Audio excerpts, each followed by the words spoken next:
Well, so I have a college degree, got a corporate job, and then I actually got my master's degree in business.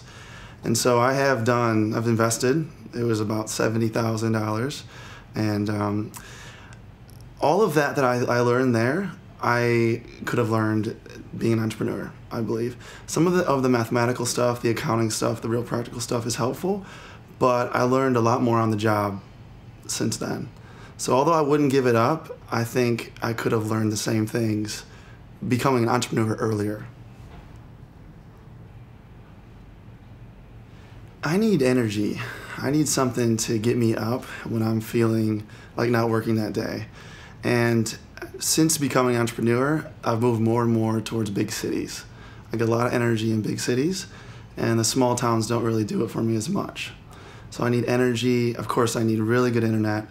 And I need an entrepreneurial spirit. So some cities I've been to, when I bump into somebody at the bar, they're always corporate. They're always folks that came from the corporate environment. And in other cities, I bump into people and they happen to be entrepreneurs. Cities like Austin, Texas come to mind, a lot of cities in Australia, Southeast Asia. And that has been really good for me. I feed off of that. Absolutely, being in the corporate environment with my first job, I felt like a fish out of water all the time. I just couldn't understand why people thought the way they thought and why they wanted the things they wanted. And I programmed that as motivation. That was how I needed to get out. Every day I thought about, how do I find these people that think like I do? And I had to break out in order to do that. I had to break out of the small town, I had to break out of the corporate job, and I had to go out and travel and find these people. My biggest achievement is financial independence.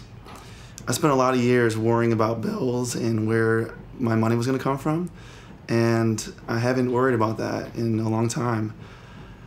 So that is absolutely the biggest change in my life. How would I have gotten there quicker? It's all confidence. It's all mindset. I literally couldn't imagine that I would be in this place. My mind couldn't grasp it. And until I started hanging out with people that were there and seeing what was possible, all of a sudden my mind started to realize that it could happen. So I would have started visualizations and hanging out with people who were in the position I wanted to be in a lot earlier.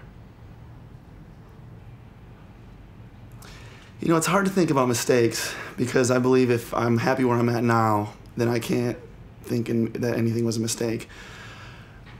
One thing I've learned lately a lot is the importance of understanding emotions and understanding my emotions. I was so dead set on the analytical and reading as much as I could that I neglected the personal side of things. And that hurt me in hiring people and created some bad relationships. So now I focus a lot more on how do I handle the emotions that come up in me as an entrepreneur? How do I handle the battle with confidence and getting through that?